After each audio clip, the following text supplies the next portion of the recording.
रात्री यालापूरचा घाट करून झोपलो होतो बघा. सकाळ सकाळी ऊन तोंडा आल्यावर उठलो बघा तिथं.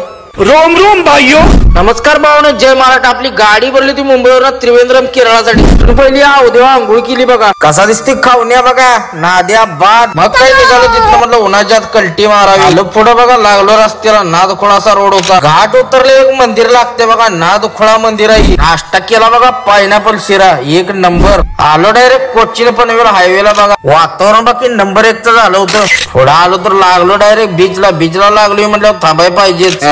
कसा दिसते व्ह्यू एकदम जबरदस्त. एनर्जी ड्रिंक घेतलं बघा.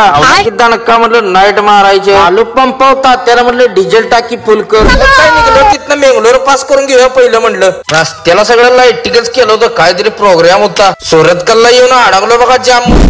मग मारली दाबात केरळात एंट्री. टिपी निघली नव्हती. तोवर थारवाल्यानं दिला बघा स्कूटीवाल्याला दणका. स्कूटीवाला 10 फूट लांब जाऊन बेशुद्ध पडला. आईला झालाय वाटतं लपडा म्हणलं. पोटाला लागली होती भूक. मग काय थांबलो हॉटेलवर. मध्ये त्यानं गोबीन परोठाच आहे म्हटलं. दे बाबा म्हणलं.